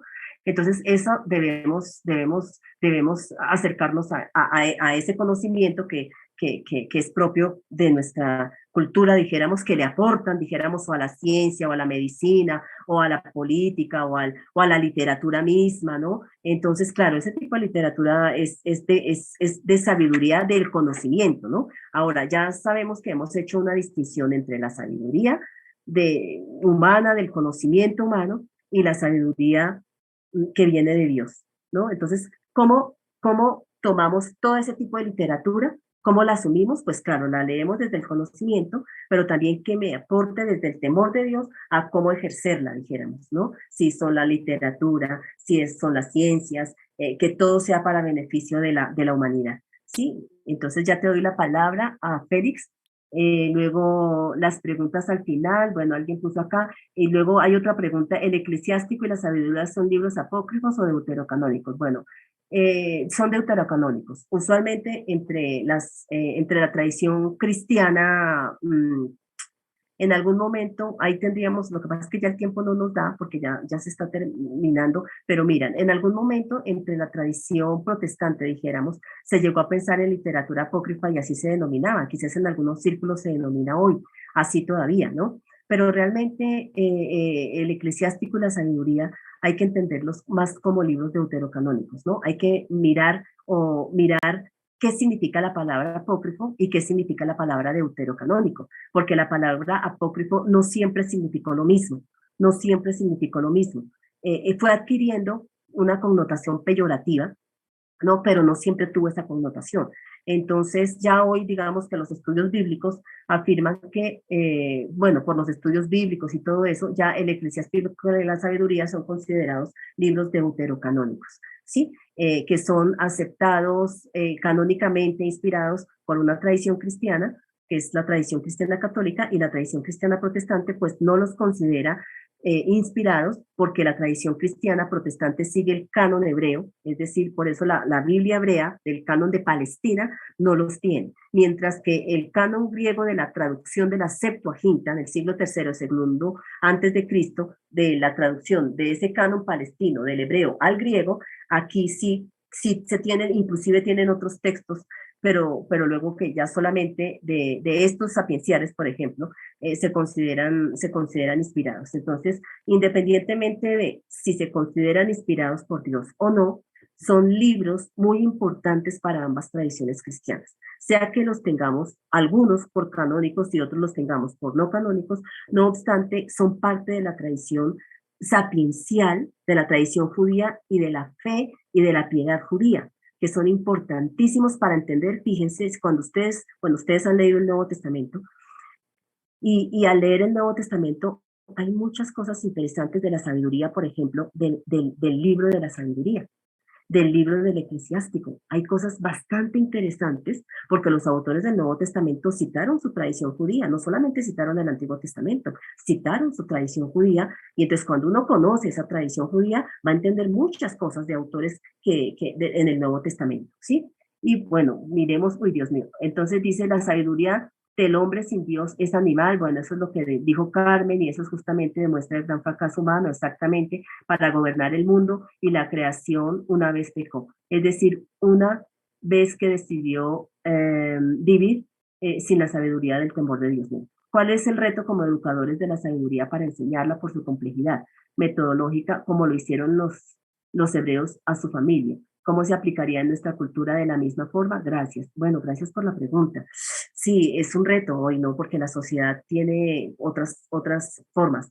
Pero yo pensaría que si estamos hablando de la familia, al interior de la familia, primero, los padres tienen que ser coherentes de cualquier tradición. Si son padres protestantes, cristianos o padres católicos cristianos, tiene que haber una coherencia con la fe.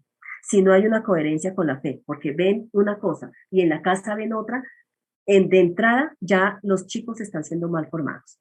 Por otro lado, cuando se transmite la tradición cristiana, no solo se transmite de palabras, se transmite con testimonio, con vivencia, al interior de la casa, con relaciones justas, fraternas, solidarias con el otro, cuando se va a la iglesia a celebrar, en fin, ¿no? Entonces, esa es la enseñanza, la mejor enseñanza, y luego también hacer que los chicos reflexionen, así como hacían los rabinos, ¿no? O sea, no decirles, bueno, eso que tú hiciste está mal. Tú no debiste, si el niño llega con un lápiz que no es de él, no, usted se lo robó y eso no está bien, vaya y lo devuelve. Eso no es la mejor enseñanza. La mejor enseñanza es decir, sentémonos y charlemos, ¿no? Y hacerle preguntas a los chicos. Bueno, este lápiz, ¿por qué te lo trajiste? ¿Qué te motivó a traer el lápiz? ¿De quién es ese lápiz? Ahora, ¿tú consideras que al quitarle el lápiz a tu compañerito le causaste algún daño? ¿Tú qué piensas? Y entonces el hecho de dialogar para que los mismos chicos, jóvenes, adolescentes, hagan su proceso de pensamiento y no que se le diga si debe hacer, no debe hacer, si debe hacer, no debe hacer. No, reflexiónalo, piénsalo. ¿Tú qué piensas si tú le quitas algo a alguien? ¿Cómo le causas daño? Cuando el chico reflexiona, cuando tú le haces bullying a alguien, tú piensa cuál es el daño emocional, qué tal te pasara a ti. O sea, es a través de las preguntas. Pienso que esa era una forma muy sapiencial en la familia y era una forma muy interesante de los rabinos, quienes enseñan en catequesis, quienes enseñan en sus escuelas bíblicas. Esa sería la mejor manera para no estar repitiendo lo mismo de siempre, ¿no? Dialoguemos. ¿Tú qué piensas al respecto? ¿No? Y esa sería la forma actual hoy más que nunca, ¿no? Porque hoy los chicos ya no quieren saber de nada. Pues bueno, hemos tenido como unos 20, 25 minutos para preguntas y hay mucho más que decir. Por favor, pongan estas preguntas en el foro. Estas preguntas que no alcanzamos a mirar acá, aparte de la participación en el foro, entonces participen en el foro y diga, y también tengo esta cuestión, esta pregunta. Entonces, aparte de la participación, ponga su pregunta ahí, ya que no alcanzamos por el tiempo. Félix, perdóname, Félix, si quieres arrancamos contigo de hoy en 8, ¿vale? Arrancamos contigo de hoy en 8 para no dejarte con la mano levantada y los demás que no alcanzamos a leer todo lo que tenemos acá en el chat, entonces participen en el foro y pongan ahí su pregunta también y ahí pues estaré pendiente con la ayuda de Dios para poder hacer una conversación de otra forma. ¿Listo? Entonces, de hoy a noche entramos con Proverbios Dios mediante. Ya tienen su presentación en la plataforma. Entonces, bendiciones para todos y para todas. Y nos vemos Dios mediante en 8 días.